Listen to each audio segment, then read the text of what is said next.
आज आप लोगों ने माध्यमिक शिक्षा राज्य मंत्री गुलाब देवी जी के यहाँ कर आवास पर धरना प्रदर्शन किया है। आप लोगों को क्या मांगे हैं? पहली बात तो हम धरना प्रदर्शन करने आए ही नहीं है, इस शब्द को हटा दीजिए। हम लोग विनती करने आए हैं। ये हमारे विभाग की सबसे बड़ी मुखिया है और हम लोग इनको बुआ मानते हैं अपना।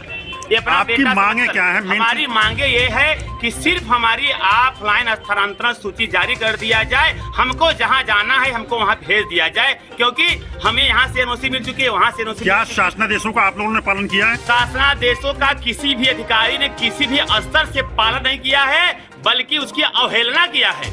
एक आदेश नहीं, दो आदेश का अवहेलना किया है। 7 तारीख के जून के आदेश में लिखा गया था कि ऑनलाइन और ऑफलाइन दोनों प्रकार के स्थानांतरण को 27 जून को निस्तारित कर दिया जाएगा। केवल ऑनलाइन स्थानांतरण हुए, ऑफलाइन वाले स्थानांतरण नहीं हुए। ऑनलाइन भी जो स्थानांतरण हुए मान्यवर, लगभग उसमें 1700 शिक्षक थे। क्या कारण था कि लगभग 1400 शिक्षकों को बर्खास्त कर दिया गया, उसमें से उनका डिलीट कर दिया गया, उनको योग्य नहीं माना गया। बेचारे बचे 300, उसमें से लगभग 100-200 टीचर आज भी टहल रहे हैं। किसी किसी को ऑनलाइन, किसी किसी को उसी के ऑफलाइन भी दे दिया गया है। बेचारे टहल रहे हैं। कुछ तो ऐसी सूचनाएं मिली कि उनको वापस जाना पड़ा, विद्यालय उनको नहीं मिला वहाँ पर। केवल एक मांग है आपकी, ऑफलाइन। हमारी सिर्फ एक मांग है, ऑफलाइन स्थानांतरण सूची जारी हो। इसमें किसी सत्र की बात नहीं है, कोई सत्र की बात नहीं है, कोई बात। दुनिया का ट्रांसफर हो रहा है संसार का हर विभाग में। हमें एक ये सारे हमारे जो यहाँ पर शिक्षक हैं जी, या शासकीय विद्यालयों के शिक्षक हैं जी, इनकी ये मांग है कि जो हमारी एनओसी गई हुई हैं उसके आधार पर हमारे ऑफलाइन ट्रांसफ़र हो जाए।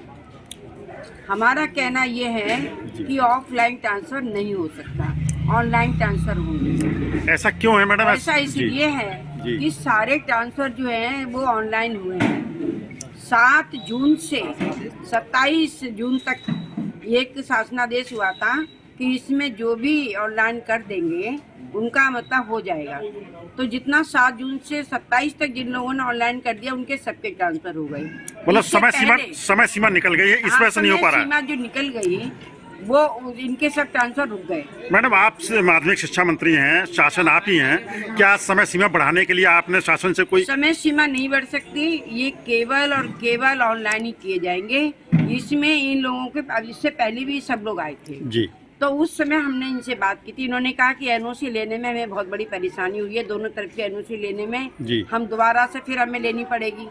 तो हमने अधिकारियों से इनकी बात कराई और ये था कि दोबारा से इनको एनओसी नहीं लेनी पड़ेगी, यही एनओसी काम करेगी। मैडम, अधिकारी तो सिर्फ शासनादेशों का पालन करते हैं जी। अधिकारी काम करते हैं, कोई आप और हम तो करते नहीं है। नहीं, शासनादेशों पालन करते हैं ना जो जी। हमारा डायरेक्टर है उनसे बात कराई थी जी, हमने अपने प्रमुख सचिव से बात करी थी, अपर मुख्य सचिव से बात करी थी और उन्होंने कहा था कि एनओसी इनकी यही लागू रहेगी, एनओसी यही लागू रहेगी। फिर इनको ये खतरा हो गया कि ऐसा ना हो कि प्रबंधक अध्याचन भेज दे।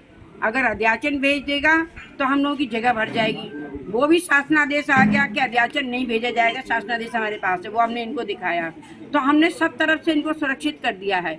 अब इनका कहना ये है कि जितने भी हमारी एनओसी आई हुई हैं उनकी एक सूची निकल जाए कि ये सूची जो है जब ट्रांसफर सीजन होगा तभी ये लागू की जाएगी। सूची निकाल नहीं सकते, सूची नहीं निकल सकती जब जिस समय ट्रांसफर पीरियड होगा उसी समय। और ये लोग बहुत गलत कर रहे हैं, क्लास छोड़ के इस तरह से। अभी जब हमारी बात हो गई फिर क्लास छोड़ रहे हैं, बच्चों का नुकसान कर रहे हैं, ये इनके हित में नहीं है।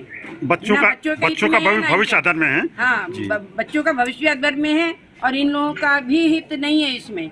जब एक बात क्लियर कर दी गई कि आपकी एनओसी दोबारा से नहीं ली जाएगी, वही मान्य होगी, इनको मानना चाहिए। और चले गए, फिर इनको किसी ने पिन लगा दी, फिर आ गए।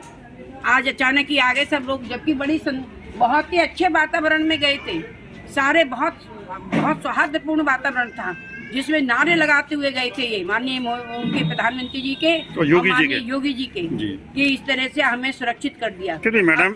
मैडम, सुप्रीम पावर विभाग की आप हैं।